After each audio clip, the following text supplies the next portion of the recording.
All right.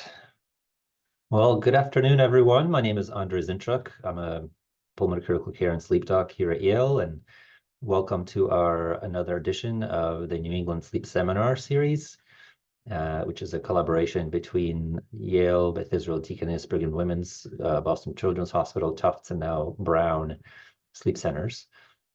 Just a couple of announcements before I introduce today's speaker. So as you enter the chat room, please make sure to mute yourself. If you would like to receive CME credit, you are welcome to do so. You can take a look at the chat room for instructions. If you haven't already registered with Yale CME, you'll need to do that first. And I also wanted to let you know that we're lucky to have the recording of today's session be available online within a couple of weeks. And so you'll have a link also provided in the chat.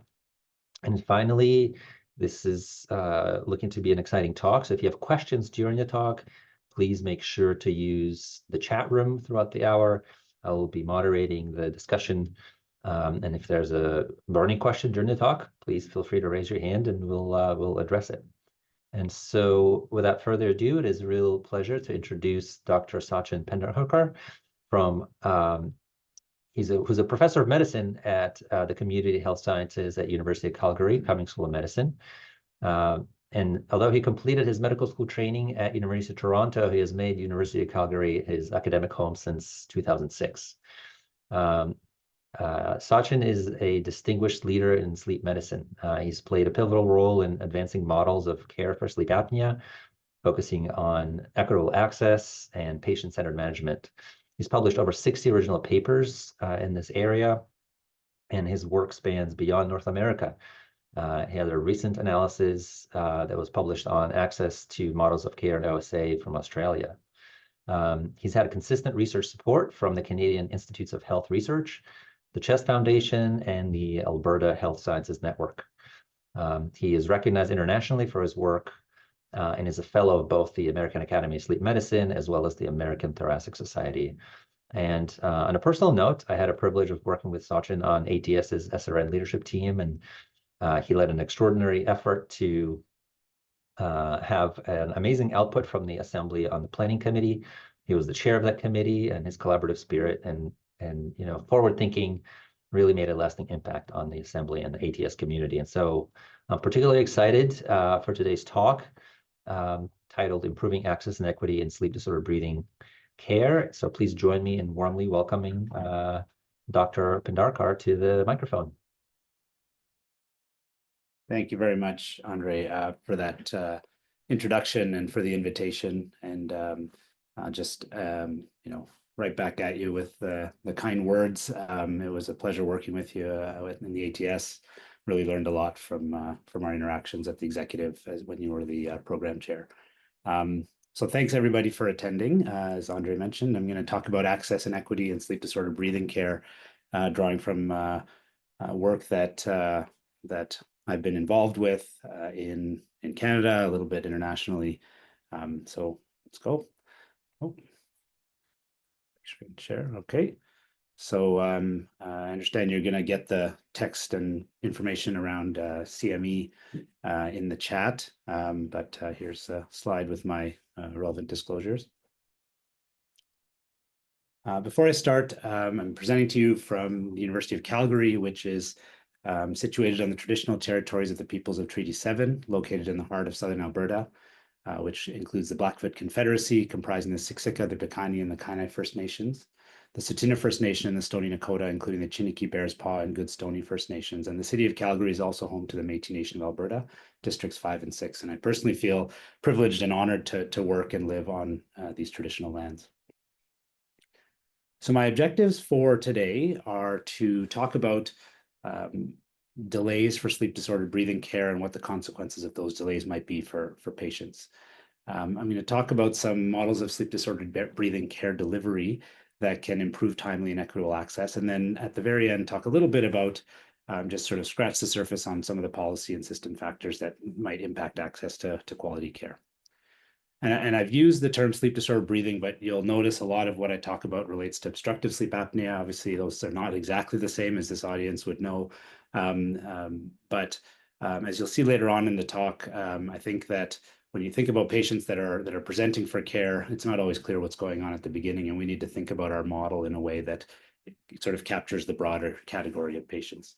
Just to talk a little bit about the context for this work, I'm sure most of you, if not all of you, are familiar with this figure from a paper published by Benjafield et al., which described the epidemiology of or prevalence of obstructive sleep apnea worldwide. I've highlighted the prevalence estimates for Canada and the United States. The Canadian data actually is based on Australian data, as we don't have population level data in Canada, but based on the comparisons that they made, that was the best fit. And so our prevalence estimates are a little bit lower, but pretty high nonetheless. And I always like to think about prevalence in the context of other common conditions and sort of put it in that frame of reference. And so these are data from the Public Health Agency of Canada that lists 10 common chronic conditions. You'll see a lot of the usual suspects: hypertension, mental health, chronic lung disease, et cetera. So sleep apnea is not on this list, but certainly the prevalence is comparable. Now, the other point to make is that prevalence is increasing over time. So on the left are data again from the Public Health Agency of Canada and Statistics Canada, showing that this is survey data that suggests that the percentage of people with obstructive sleep apnea has increased over time, 2009 to 2016, almost doubling of the diagnosis of OSA. But when I think about systems and access, I actually spend a lot of time thinking about the red bars, which are the people that are at risk of obstructive sleep apnea. So we need to look after people once we've made a diagnosis, but there's a lot of people out there that are at risk that might need to be evaluated.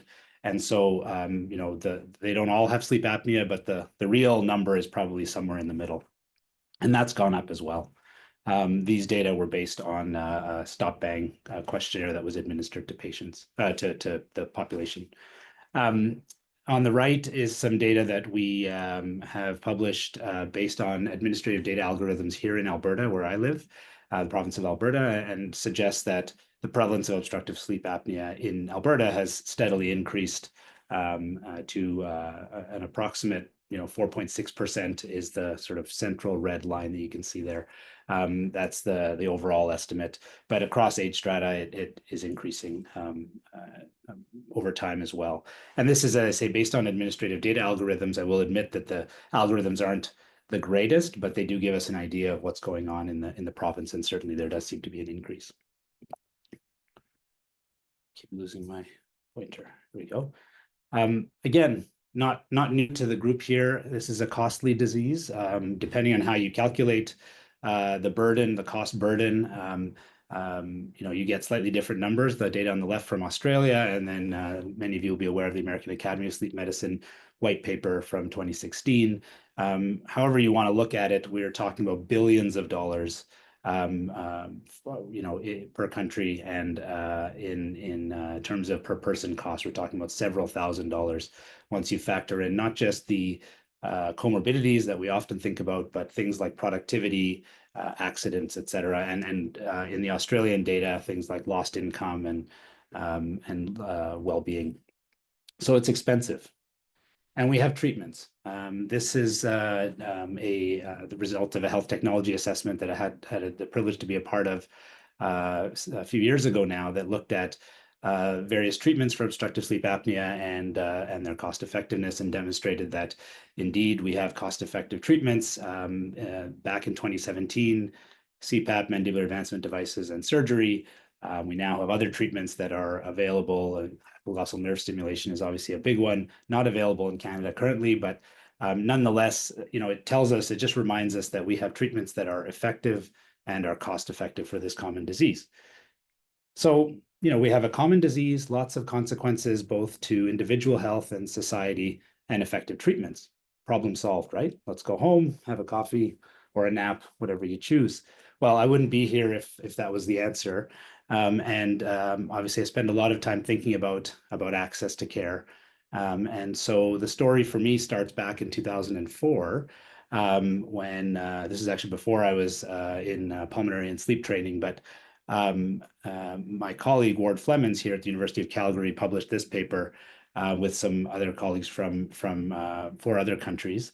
And the whole purpose of the paper was to talk about this issue about access to care, long waits for patients who have sleep apnea, this big burden of patients with this disease. And he drew a few sort of loose parallels. This was all, there isn't great data on wait times, but with this group of experts, they estimated what the wait times were like and came up with some ranges here that were loosely, associated with the availability of polysomnography beds. So an interesting discussion. And there was an editorial written by Alan Pack in the same issue of the Blue Journal. And you can read the quote here. I'll just sort of read it quickly. It seems inconceivable that we should tell a patient, you're highly likely to have severe sleep apnea, a disorder associated with an increased risk of car crashes, high blood pressure, and probably heart attack and stroke, and for which we have an effective treatment. We'll arrange a study for you in 14 months' time to assess this. And Alan went on to say, if we're still doing this in 5 to 10 years, we will have failed our patients. The major issue now in this field is access. Let us commit to solving it. And we can debate whether this is the major issue in this field. But if we look at when this paper was published, I don't think we've met the deadline that Alan set for us about 5 to 10 years to solve this problem. But there has been some attention to wait times. On the left are the Canadian Thoracic Society guidelines, or an excerpt from the Canadian Thoracic Society guidelines for sleep apnea management.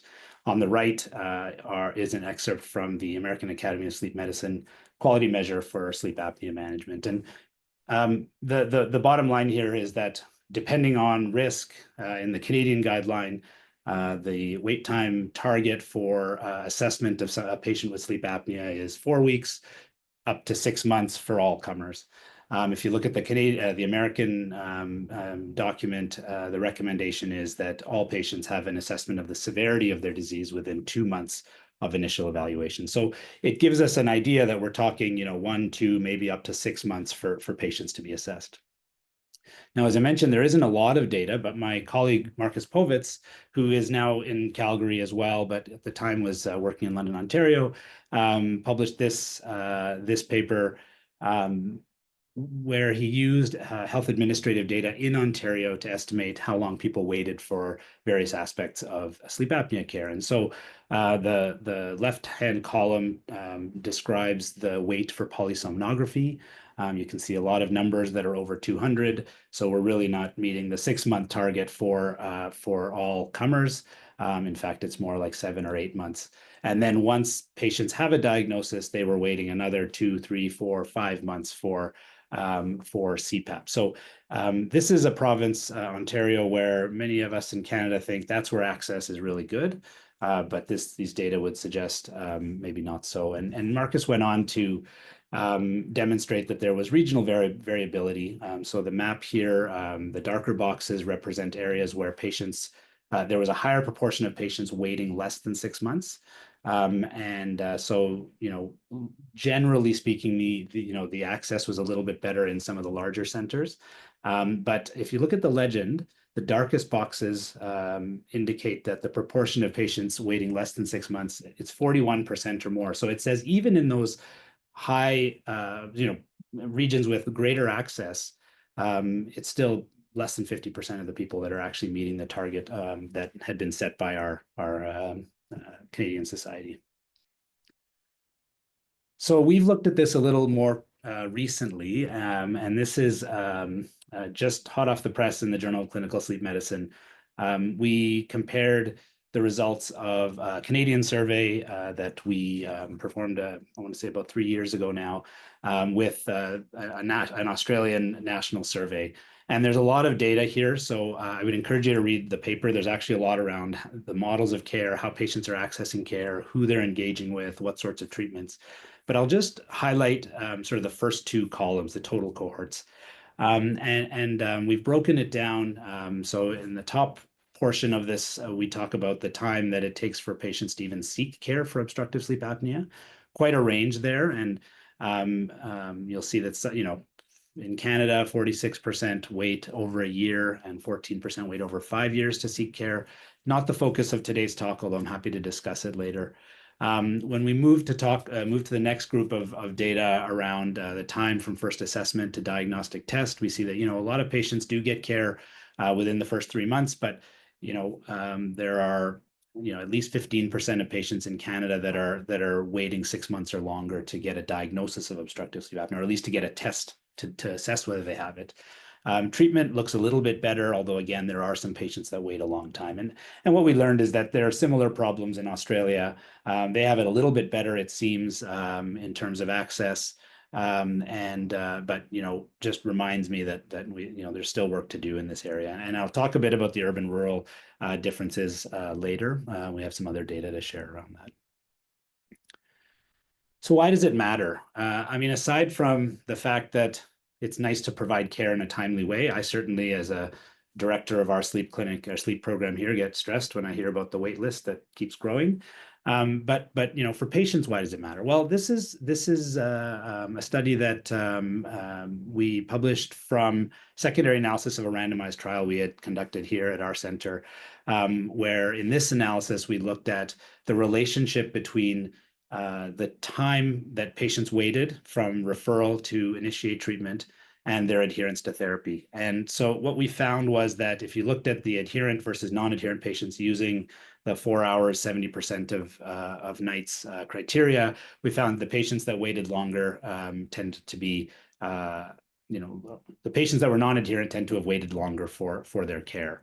And when we looked at the sort of multivariable analysis to understand what some of the factors were that were associated with wait times, we found that indeed wait time to treatment from referral was predictive of a lower likelihood of being adherent to therapy.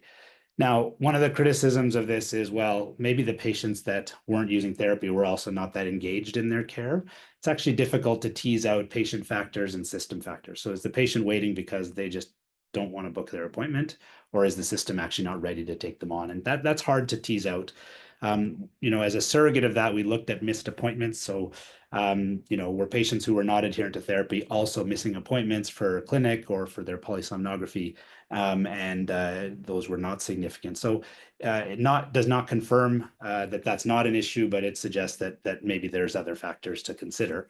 And we've just finished recruitment for a small randomized trial to evaluate this prospectively. We've randomized patients to 1 month versus 6 months to receive their care. Adherence is the primary outcome. We're looking at a number of other factors, and we've built in measures of patient engagement. So things like self-efficacy, patient activation, to try and understand, does the wait time actually influence how people view their sleep apnea or their sleep disordered breathing, how they engage with their care and their treatment. So hopefully we'll have some results on that next year. We do have some data on patient perspectives. We know from that survey with the national survey that many people in Canada, as many as 1 in 5, perceive their wait time for diagnosis to be unacceptable. It's a little better for treatment, perhaps because the waits are a little bit better for treatment. We've done some qualitative work to explore this as well, and just to share some of the common themes. Patients, when they wait, are frustrated, they're anxious. I'll let you read the quote here, but essentially we have a patient that's lamenting the fact that they might have a disease that could cause diabetes, heart disease, Alzheimer's, but they have to wait 1, maybe up to 2 years to get the test. So sort of echoing some of the comments that Alan Pack had made several years earlier. But the other piece of this is, when somebody has to wait, they start to feel that the system has let them down. The system has abandoned them. Maybe they've been deprioritized by the system. And in fact, they just start to deprioritize the problem themselves. So in this case, this was a nice quote that we got from a patient. She got frustrated and got to the point where I said, I'm just the princess and my healthy sleep is the P. I just have to accept it. It's going to be uncomfortable. Nobody can really do anything about it. This is somebody that was enrolled in that randomized trial that we've just closed recruitment for, who's telling us that, maybe this isn't a big deal. I just have to live with it. And we did get a signal, although we're still analyzing the data, that patients who had to wait engaged were less engaged in their care. They were less confident in using their therapy. So it may actually pan out that adherence signal we saw is a real one, but stay tuned on that. So as I want to just talk a little bit about some of the strategies to improve access, and I think it's important to just think about why delays occur in the first place. And so the very sort of simple overarching statement is, we have delays for care when the demand is greater than the ability of the system to provide the service. So that's a very high level statement. The figure on the right here, I think of as the for the respiratory folks in the crowd, the oxyhemoglobin dissociation curve of operations, which is sort of where I did some of my training. And basically what we have here is in the x-axis is utilization of the system. So essentially how busy the system is, how many beds are you using on average, how full is the clinic. And the y-axis is the number of people in the system. And the more people you have in the system, at a certain point, those people are not being served, they're just waiting. And so you see that there's an exponential relationship here in between utilization and people in the system. If we were working in systems that were relatively underutilized, 20, 30% of our slots being full, none of this would be a problem. But the reality is that at least in Canada, and certainly at our place here in Calgary, we're working at very close to 100% capacity. And so we are seeing lots of people that wait just by virtue of this relationship. But the other thing to comment on, so options are, we'll talk about in a moment, to try and bring us down on that curve, which is something I'll talk about in a moment. But the other thing that to remember or to think about is the role of variation. And so these can be, variation can occur for many reasons, patient-related factors, system-related factors, the way we design the system. But fundamentally, the impact of variation on your system is to make it less efficient. And so if you were to draw a vertical line at, say, 80%, and look at how many people are in the system at 80% on these two curves, you're going to have more people in the system in a more variable system because it's not working as efficiently. And so, again, more people are waiting. You're not actually serving more people. So when we think about the strategies, I think about demand, I think about supply, and then I think about variation. And that curve helps me to kind of orient myself around those. And so here are some strategies that could help reduce delays. The first thing is we could find a way to reduce the demand for OSA care. I don't think any of us really wants to do that. We know that obstructive sleep apnea and sleep disorder breathing in general is underdiagnosed, underrecognized. I'm not sure reducing the demand is necessarily the right approach.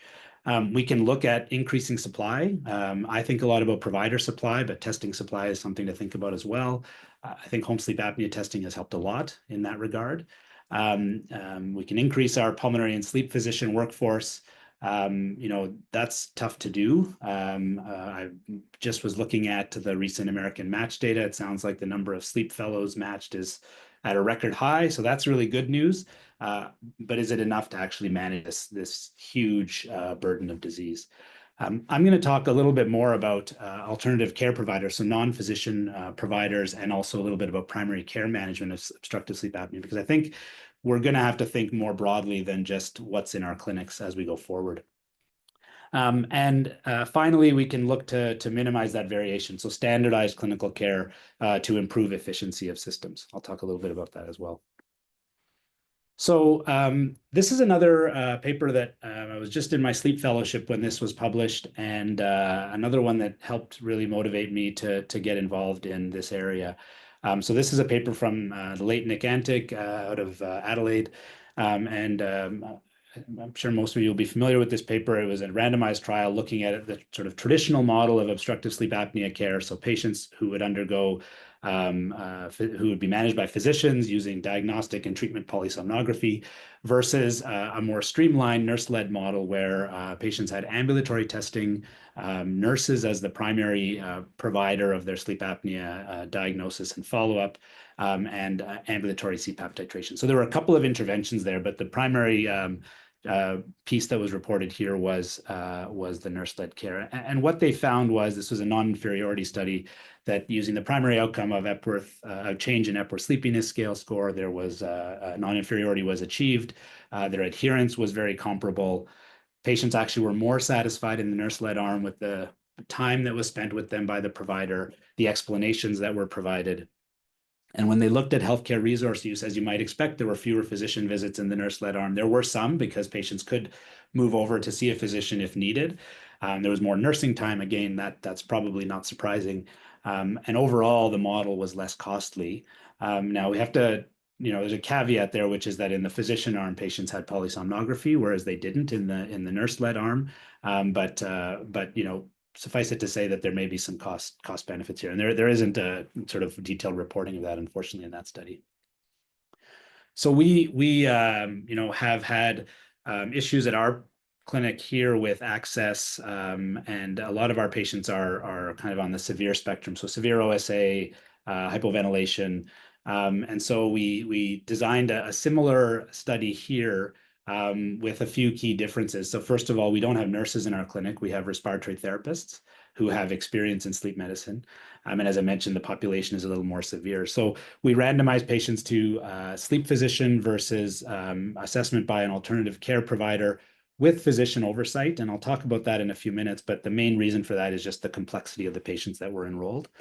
We used adherence as our primary outcome measure and tried to demonstrate a non-inferiority based on the way the results panned out. We were unable to do that. It wasn't suggesting that the physician care was better, but it was in that indeterminate range. We did see a slight difference in adherence, a little bit lower in the ACP arm, but there were larger improvements in sleepiness in the RT arm. We looked at some operational characteristics and found that physicians spent on average 21 minutes less per patient for comparable outcomes. We also looked at wait times and found that patients were seen faster in the alternative care provider clinic.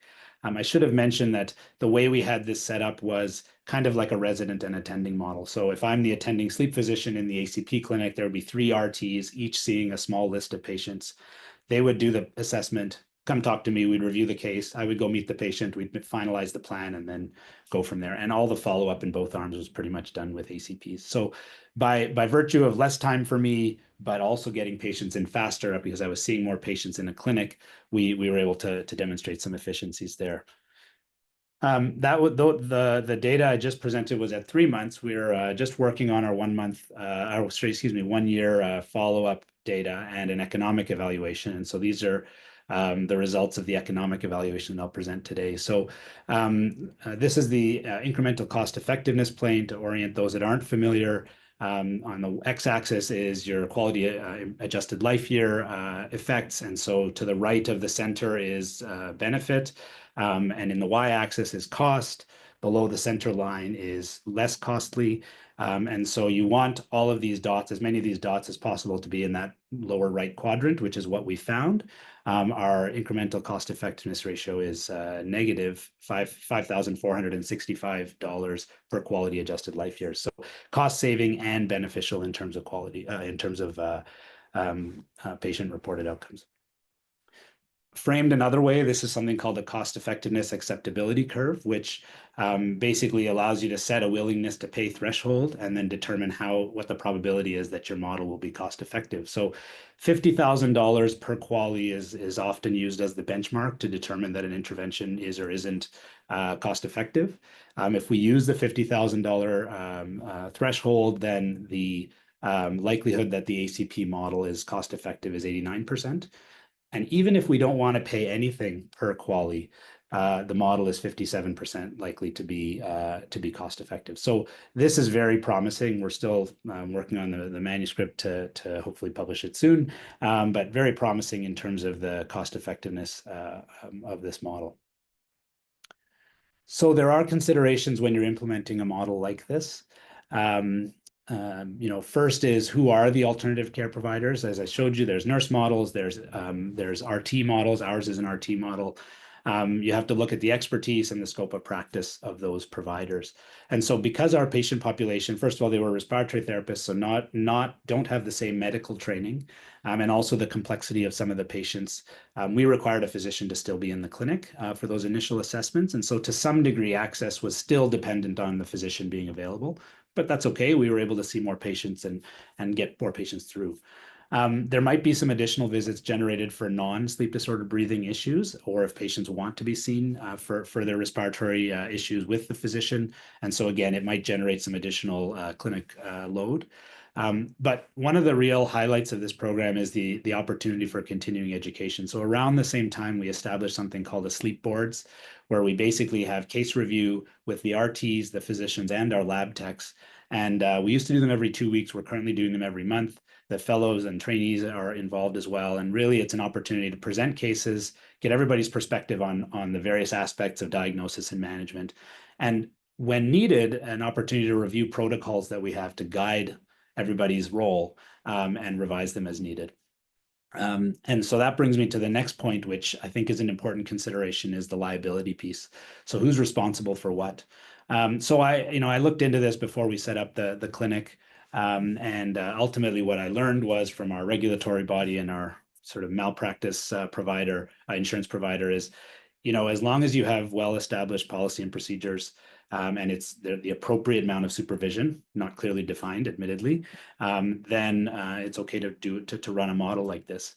You need to be clear about what everyone's role is, what everybody is doing, and when they need to be contacting the physician, because ultimately this is still delegated care under the supervision of a sleep physician.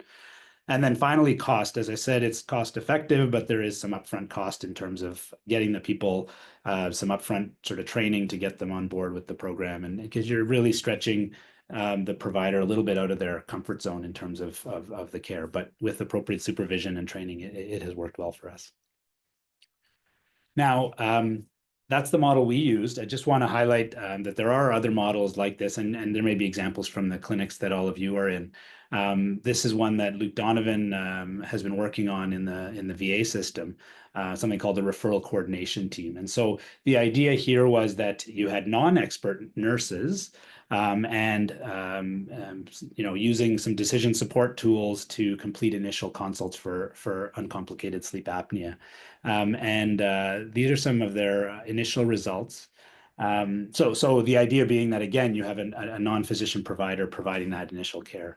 And what they found was that when they looked at their operational data, patients were able to get in faster. They were able to be scheduled faster. And this referral to community care is something that I had to learn about within the VA system. As I understand it, you really want to try to contain all the care within the system. But if you can't do that, then you refer out to community providers. And so reducing or minimizing the referrals to community care is a really important measure of success. And that was something they were able to demonstrate here. Patients liked the program. They felt that their contact was timely and their care was timely. They knew what was going on. They were well informed. They were treated with respect, more so with this referral coordination team than with the traditional model. And for the health decision makers in the audience, costs, they demonstrated a reduction in costs, I think primarily related to this community care piece, where they were able to refer fewer patients, and so the costs associated with that were reduced. So again, another way to think about using non-physician providers in your care model. So everything I've described up till now is about care that's provided within the clinic, this is sort of what the traditional model looks like, right? A patient gets referred, they see a sleep specialist, they get a sleep diagnostic test within the specialty center, and then they get managed by the specialist. And there are some challenges with this model, potentially. First of all, as I've described, there isn't necessarily enough capacity to see all the patients with sleep disorder breathing, with sleep apnea. It can be costly. Specialty care is expensive. There's some data that suggests that referral to a specialist, that transition at the time of referral may lead to an incomplete referral, so patients may fall through the cracks. And I'm going to talk a little bit about this, issue where specialists tend to be concentrated in urban centers, and that can create some disparity in care. So these are, again, two Canadian studies. On the left is a study out of the University of British Columbia, the Vancouver group, where they demonstrated that they looked at patients who were traveling to come to their sleep clinic in Vancouver to see a specialist. And what they found was that the farther you drove, the farther you had to drive using their GIS methods, the farther you had to drive, the higher your AHI was at the time of presentation. And so the suggestion was that, and they corrected for a variety of things, adjusted for a variety of things in their analysis. But ultimately, the conclusion was, well, maybe there are barriers to access when people have to travel farther for care, perhaps the threshold to seek care may be higher if you live farther away. Along those same lines, the figure on the right is a study from now province on the east, just east of where I am in Saskatchewan, where they looked at how far people lived from specialty care and how likely they were to have symptoms of obstructive sleep apnea in the absence of a diagnosis. And I'll focus you on the blue bars, which show that percentage increased the farther you lived from specialty care. So again, the implication that we might have people waiting longer or a higher threshold before people seek care. The orange bars indicate that the diagnosis rates were actually not that different. So it just suggests that there's a larger burden of undiagnosed sleep apnea when you move away from urban centers. Patients and providers have perspectives on this. So this is some work that we've done in Alberta. Patients who are individuals with sleep apnea who are living in rural settings have to travel farther, as we've seen. Their waits may be longer, and they're less satisfied with those waits. And the costs are higher. The patient-borne costs are higher. So especially when it comes to traveling for appointments, it's a day off work instead of an hour or two, childcare, lost income, travel costs, et cetera. Sometimes, as this quote, this patient indicated to us, you get very little warning. You drive 500 kilometers, you're there for 15 minutes, and then you either have to drive back or stay overnight. So there's a lot of cost in accessing some of the services. But providers also have concerns. So in one of our studies, we were told by a primary care provider, I feel that being in a smaller community, our patients are often overlooked, and follow-up on the importance of their treatment is not done. So there are some real consequences to patients having to travel and living far away from the care that they need. So this introduces now the subject of primary care management of OSA, and I'm going to move through this slide a little bit more quickly just in the interest of time, but this is a systematic review of 4 studies from Australia and Spain that looked at the outcomes and the cost effectiveness or the costs of primary care management of sleep apnea. And the summary here is that outcomes are similar. We can talk about small differences in the change in sleepiness, blood pressure, for example, adherence. They are similar results, but costs are significantly less. And so again, trying to balance providing care, providing access, perhaps cost effectiveness. We may be willing to trade off a little bit of clinical effectiveness for cost savings and access. But I think ultimately we have patients of varying complexity. And so when I think about the model, it actually is a little more complex than just primary care or specialist. It's both together. And so this is a schematic that would allow primary care physicians to be involved in diagnosis and management and also have specialists involved where needed. The potential benefits, well, we've heard about wait times being potentially reduced. It could enable geographically distributed care. It may be preferred by patients, as is seen in other chronic diseases, and as we just saw, it may be less costly. So a little bit of context for the next bit of what I want to present is where I live in Alberta. So in Western Canada, we have about 4.5 million people in the province, about a third of whom are rural and remote. Sleep disorder breathing care largely follows this integrated model that you see in the bottom right here. We have many physicians that are sleep specialists, quotes, not clearly defined. We have some other providers in the system. PSG labs are a mix of public and private. Ours in hospital-based facilities, they're generally public versus community ones, which are private. A lot of the home sleep apnea testing is provided. In fact, the vast majority is provided by respiratory home care providers who are also the distributors of PAP therapy, a little bit like the DME providers that you have in the US, but they do the testing as well. Dentists and upper airway surgery are probably in the minority. So this is what it actually looks like. It's nice to draw a box and line diagram, but this is probably what it looks like in reality. So we have a patient that comes to their primary care provider and somewhere in there's a suspicion of OSA. At that point, there are options to go to a respiratory home care company, a sleep or respiratory specialist, or a dentist. There may be an HSAT or a polysomnogram ordered, and ultimately PAP therapy or mandibular advancement device being the two most common that would be prescribed. But the reality is that the model actually looks something like this, where there are many different flow pathways. Patients go in many different directions, and I'll talk to you about what the implications of that are in a moment. Probably the majority of patients follow this pathway, where they go to a home care company and then have an HSAT and then start PAP therapy under the supervision of the primary care provider. I'll just add again that this is mostly privately funded, and there's modest regulation on how this system is actually supposed to work. Happy to chat about that after. So we wanted to explore what patients and providers thought about this model in Alberta. And we did a patient primary care survey. We did interviews and focus groups and held some workshops with specialists and sleep specialists and primary care docs. And what we learned was that, as I've told you, the delays for specialist care are unacceptable, especially in rural settings. But the model of having primary care providers and home care companies might improve timely access. Interestingly, patients told us that despite gaps in their primary care physician's knowledge, they actually preferred to get their care in their medical home, as long as there were experts involved, maybe interpreting the home sleep apnea tests or in other ways. But there were challenges with role clarity and system navigation, which probably comes as no surprise given that figure I just showed you. Overall, we have a very fragmented system that's frustrating for the providers who work in it. Probably the most striking finding for me was that patients were very poorly informed about their sleep apnea and really didn't even understand how it fit with their health. They saw the home care providers as technical providers and then their medical teams as the medical providers. And as this patient tells us, separated their sleep apnea from medical things, don't even see it as part of the medical system. So we work very hard as clinicians to help people understand sleep apnea in the context of their health overall.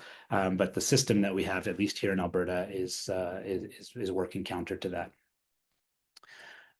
So how can we improve the system? The suggestions that came out of our qualitative work, we could integrate primary and specialty care in a chronic disease management paradigm. We can look at standardization of roles and care processes and use technology to support some of these integration efforts and address geographic disparities. And so a quote from one of my physician colleagues who participated was that if you have a heart attack, doesn't matter where it happens, in a small rural oil and gas town or in the middle of Calgary, metropolitan Calgary, it's clear to everybody what's supposed to happen, who needs to be involved. It's got to be a continuum of care, like cardiology or cancer care. That has to be part of the pathway. So it's got to be smooth, but when you see a system like this, it's hard to imagine how that could happen. So conceptualizing this a little bit differently and thinking about the whole population of patients with sleep disordered breathing, this is kind of how we've moved forward, is to think about the broad group of people with sleep disordered breathing. The majority of them have uncomplicated OSA. They might be appropriate to be managed by their primary care provider, whereas the more complex group can be managed by a sleep specialist. And so that opens up capacity for the larger group of uncomplicated patients to be seen and reserves specialist capacity for that more complex group. But really important, as we heard from our stakeholders, was there needs to be some dialogue, opportunity for crosstalk between the providers. And so we built a pathway, and I'll show you a couple of screenshots in a moment here. But basically, we looked at those barriers and facilitators to sleep care in Alberta, and we designed a clinical pathway that includes things like a management algorithm, sample prescriptions for CPAP and mandibular device, guidelines for how to look at a download, those sorts of things. And this is one of the pages of that. It's the main sort of algorithm. There's a lot of text that follows this, but basically what it allows a primary care provider to do is look at, use a stop bang, assess the risk of sleep apnea, determine if the patient needs to be referred if they're on oxygen or have bad cardiopulmonary disease. Otherwise, order an HSAT. Based on the results of the HSAT, typically we recommend a CPAP trial because it's easier to just return the device if they don't like the trial, and they can always switch to a dental device. How to handle intolerance, non-adherence, and again, when to refer. And so a physician could use this to manage it independently with some confidence based on the pathway. They could refer if needed. And the green bar on the far left of your screen is a real-time phone number where somebody can pick up the phone and speak to a respirologist within an hour to get sort of specific questions answered that might help them to then follow the pathway. And so this was launched in December of 2018 on a website called Specialist Link that is used by primary care providers across Calgary. So this is now focused in Calgary specifically. And we were funded by CIHR to do an evaluation of the pathway using something called the knowledge to action cycle. So trying to understand how the pathway was being used and how it was addressing barriers to, and facilitators to care, and then also improving on it. And so we're still working through all of our data, but we have a survey of primary care providers where we had some support for the idea that sleep apnea should be managed in primary care. But generally speaking, the primary care physicians did not feel that they had enough resources to do it, and many of them still referred their patients, a lot of their patients, to specialists. The biggest telling piece for us was that majority of our respondents were actually unaware of the pathway. There was some marketing done at the beginning. Specialist Link, the website, is used a lot, but ultimately, if it wasn't front of mind, people didn't really know that it was there to use. Lesson learned. But the ones who had used it did note that it did help them with their knowledge and confidence in managing OSA.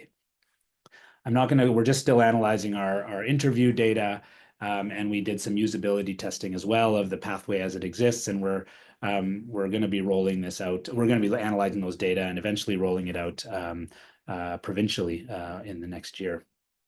But I will show you some data to tell us a bit about how it might have impacted, how the pathway might have impacted referrals. There's actually 3 time periods here, and without getting into all the details, I'll tell you that period 3 is the pathway, sort of first year of after the pathway launch. Period 2, we had an intermediate step where we had a clinical guideline that we used to just send out to referring providers with referrals when we got referrals in, just to sort of educate people about sleep apnea.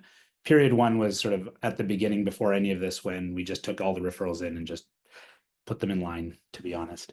But what we found when we looked at the change over time is that, slight an indication and statistically significant increase in BMI and sleep apnea severity over time, which was suggestive that maybe the patients were more complex over time. And when we looked at the proportion of patients with severe OSA, again, we're still digging through these data, so these are very preliminary.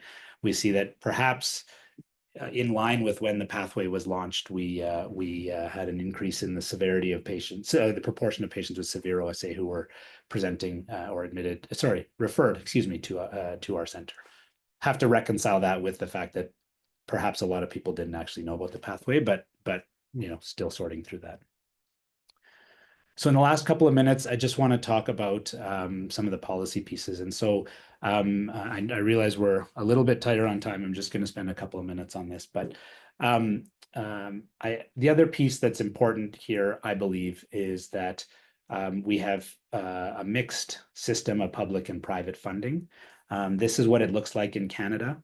When you look at how HSAT is funded, it's a mix of public and private, mostly private, I would say.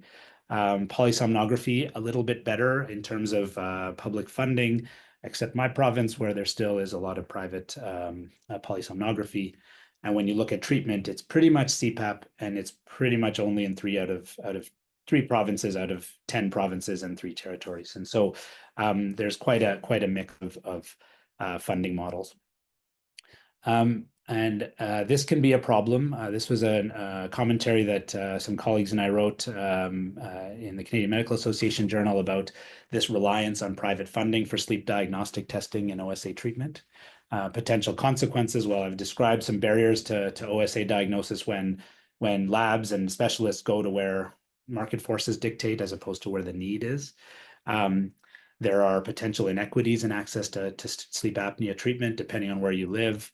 Conflict of interest is a major issue when you have providers that try to fill the gaps, but the only way we can get a home sleep apnea test is by also selling CPAP in the same building. And so that creates some problems in terms of conflict of interest. And so we had a number of recommendations, which I'll encourage you to read in the paper if you're interested. But the bottom line message for me is the funding drives the policy, and a lot of work that I've tried to sort of make happen, a lot of things I've tried to make happen in Alberta, where things are very private through the regulatory agency, it's very hard unless you have a funder behind it to say, this is how it's going to be.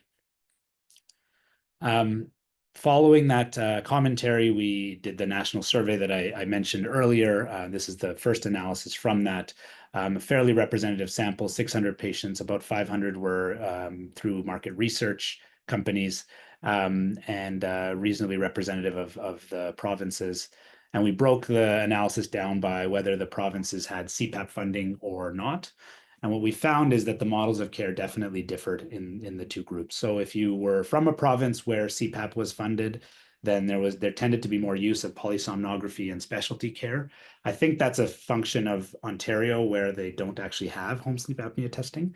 And you need a specialist to sign this prescription to get CPAP funding. So we just had a lot of responses there. I think that's probably weighed to that response.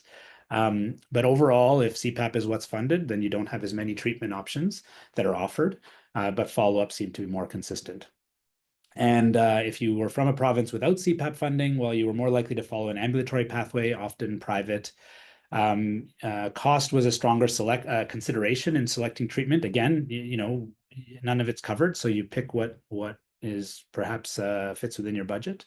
And there was less emphasis on lifestyle interventions, which I think is a reflection of that home care model where, it's sort of CPAP or bust, to be honest, for a lot of those providers.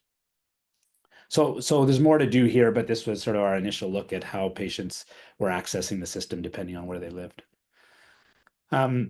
Lastly, just to highlight that there are many, many other policy, socio-demographic, structural considerations. This is a wonderful paper from Anna May. This is from an ATS policy statement, just describing all of the different considerations that need to be taken when looking at sleep apnea care. This was around measurement of adherence, but obviously there are many other ways that this can apply to sleep apnea care. So we're starting to explore this. I won't get into it today. I'm happy to discuss it, but starting to think about this a little bit in the Canadian context as well, particularly around social vulnerability measures.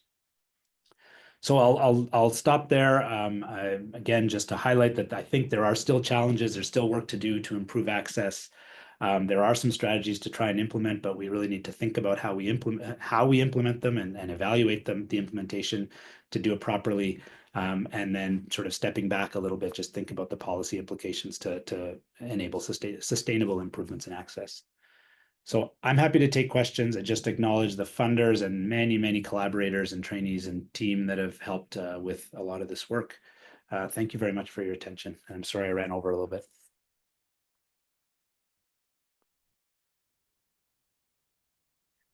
Thank you very much, Sachin. What an exciting talk. I mean, there's so many people that have sleep apnea and need to be treated, and these are really important studies and tools that we have to help improve their outcomes.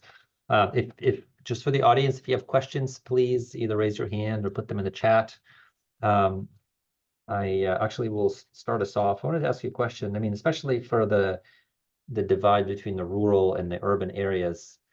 There are now diagnostic tools that are relatively simple and that are approved by the FDA to diagnose sleep apnea. And diagnosing sleep apnea actually isn't as tricky of a business as it used to be. And so I'm just wondering, has there been any work done in using such diagnostic tools for remote diagnoses and initiation of therapy for people within their communities that you're aware of? Yeah, no, great question. And you're right. I mean, it's definitely easier now than it was. So I'll say locally, we are still in this home care model where it really is about the providers being situated. We have a pretty geographically distributed model. So it's not as hard as it might be in another place for someone to get to a home care provider, get a test, take it home, come back and then, get started on CPAP. But I am aware that I want to say it's within the VA system as well, that there's been some work to look at mailing devices to patients, having that come back, and then there's perhaps a telephone consultation to confirm the diagnosis and then start treatment. And I think that there's a lot of potential there. Obviously, these are, I think, pretty standard HSAT devices. I think now we're really moving into sleep image rings and these other very portable, not sure if they're disposable, but very portable devices, right? That can be, and they're cheap, right? I do have some worry about those. I mean, I think you can get a lot of information from or a lot of data, but how much of that is useful information? And at least locally, there's been some interest in the sleep image ring, and what we see, and then what we see when those patients arrive is sometimes not the same. And so I worry a little bit about how those devices are being used. From my perspective, and where I get concerned is especially when the next step is that the same provider is recommending a treatment, overseen by a physician that may not have the expertise to know the difference. And so we're trying to navigate that from a regulatory perspective. But I think there's potential there, but again, it's about doing it right and making sure that the providers understand the limitations of those devices, and that the people that are ultimately overseeing the care understand how those devices fit. So I don't know, that's not a clear answer, but I think it's coming. We're going to have to figure out how to build it in, right? Right. I guess the way I would think about it. Right. Thanks. All right. So I would encourage folks to raise their hand or leave questions. I think, let's see. So I have a question from Dr. Ware from Norwalk Hospital. We know that treatment improves sleepiness. The other effects are less supported. To help improve access to people who would most benefit, should we prioritize patients who are sleepy? Yeah, I mean, it's a good point, right? I mean, this is always the tension, is that you try to build a model based on what we know about sleep apnea, and the goalposts are constantly moving, especially right now, right? I mean, how do we understand who's at risk? So sleepy makes sense, right? That one, I think we would all agree. That's the group that we would want to treat. What about the ones who aren't sleepy, who might have increased risk of complications? I think we're still teasing out who those patients are and how we identify them. So trying to take that and translate it to a non-expert in a non-expert setting who's very busy managing a bunch of other things is difficult. So I think that's probably the place that's the lower hanging fruit, I would say, is the sleepy patients. And in our document, we've sort of prioritized that, but also built in, think about hypertension that's not well controlled. Think about, patients that have, mental health issues or severe cardiovascular risk, et cetera, those kinds of things. Chronic lung disease. So think about those patients. But yeah, it's a fair point. There's enough out there that maybe if we even at least start with those, we'll get there.